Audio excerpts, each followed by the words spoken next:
Nos encontramos a Moisés, que frente al pueblo, después de 40 años de peregrinar por el desierto, está a las puertas, está casi como entrando, cosa que no ocurrirá, como lo ha dicho el Señor, y entonces Moisés brinda como el recuerdo, invita al pueblo a que haga memoria de aquella primera ley, de la alianza que Dios había hecho con su pueblo.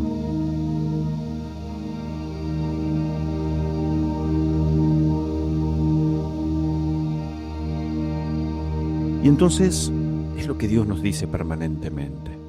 Hagan memoria, dense cuenta que yo estuve siempre cercano a ustedes.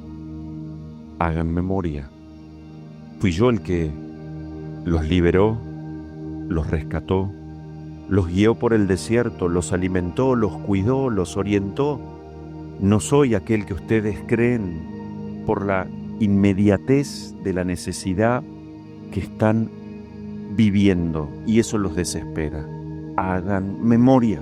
La memoria para el pueblo de Israel, pero también para nosotros, es algo esencial.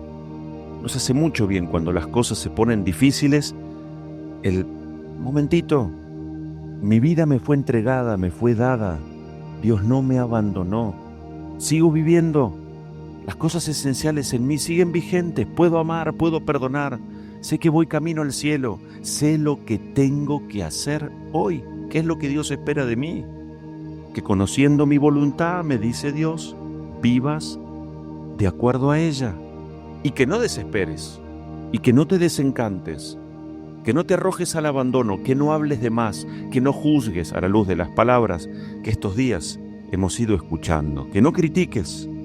Y entonces Moisés le dice al pueblo, el Señor es Dios y no hay otro fuera de Él. Fue Él el que elevó su voz y te habló. Reconoce que el Señor es Dios, observa y cumple sus mandatos. Es como el padre o la madre que dan las últimas indicaciones a los hijos antes de salir. Esto es lo que está haciendo Moisés. Es una suerte de, no tanto un credo histórico, sino teológico. Hagan memoria, apóyense en aquello que el Señor ha querido vivir con ustedes a lo largo de los años. No se entristezcan, no tengan miedo, pero eso sí, cumplan, vivan lo que Dios, ¿qué otro pueblo, dice Moisés, ha tenido la gracia de tener un Dios que le diga qué es lo que debe hacer? Ningún otro, es cierto. Y esto es un privilegio. Entonces, si Dios nos muestra por dónde ir, pues entonces ese es el camino que debemos recorrer. Todo esto se traduce en el fondo en esas pocas palabras que Jesús nos dice en el Evangelio. Podríamos repasar cada uno de estos verbos. El que quiera seguirme. Señor, ¿es verdad que te quiero seguir? Sí, por supuesto. De aquí para afuera. ¿De verdad me querés seguir? Porque si es así, esto tiene consecuencias. ¿Querés, tenés deseos?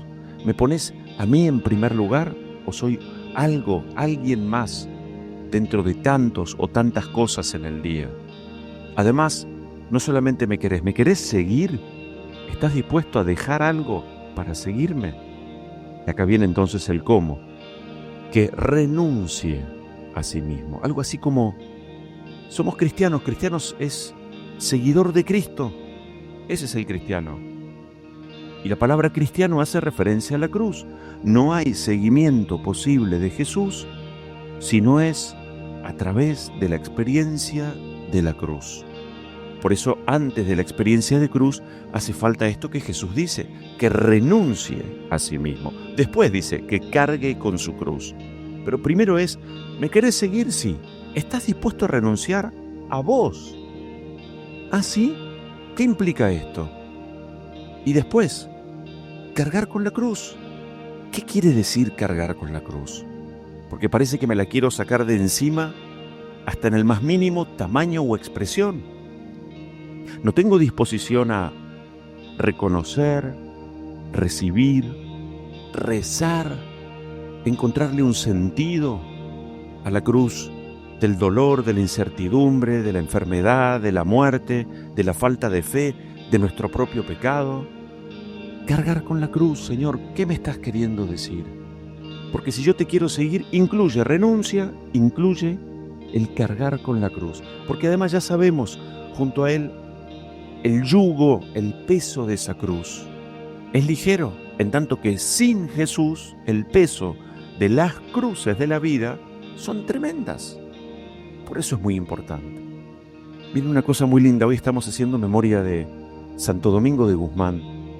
Nace en el siglo XII, en España, y él, observando, como decíamos ayer también hablando de San Cayetano, mirando la realidad de la iglesia en ese momento, él se dio cuenta que había mucha gente que dejaba de vivir la fe, no porque, en primer lugar, se opusiera a las verdades de la fe, no, sino por ignorancia. Él se daba cuenta que la fe de la gente no tenía fundamentos sólidos y firmes. Y entonces, en el caso de Santo Domingo, va a fundar la Orden de los Predicadores. Él dice, hace falta sacerdotes que bien formados, y esto en concreto significa estudio serio, sistemático, metódico y comprometido de las verdades de la fe de la Iglesia, se formen también en la comunicación de esas verdades. Como queriendo decir, no es suficiente estudiar y saber.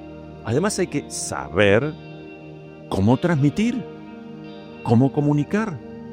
Bueno, si se mirara a sí mismo uno podría decir, claro, a los gritos uno no convence a nadie, levantando la mano. No, esto supone la inteligencia de la fe. Entonces él dice, estudio, oración, formación en la comunicación y pobreza. Porque él dice, si el anuncio del Evangelio es poner a Cristo en el centro, en su condición de hombre desprendido, atento a servir a los demás, no podemos predicar una cosa y vivir otra. Eso es falta de coherencia que lastima y hasta puede ser peligrosa para la fe de otros. Entonces él estaba en una misión con un obispo, había salido de España, caminando, propio de la época, ¿no es cierto?, que tenían asignada en Dinamarca, y cuando pasan por la zona de la Provenza, en Francia, se encuentran con que el catarismo y la herejía de los albigenses estaba muy extendida, pero no por oposición a la Iglesia o a las verdades de la fe, por ignorancia. Esto pasa hoy. Entonces nosotros tenemos también un deber de formarnos bien, con solidez, de rezar con seriedad, de estar atentos a la realidad que nos rodea y de vivir con coherencia esa fe que predicamos. Vamos a pedirle a Santo Domingo de Guzmán que nos ayude a darle solidez, fundamentos firmes a lo que tiene de fundamento y firmeza nuestra fe, porque los tiene, y a la vez que en oración podamos también nosotros convertirnos en predicadores y anunciadores de la buena noticia.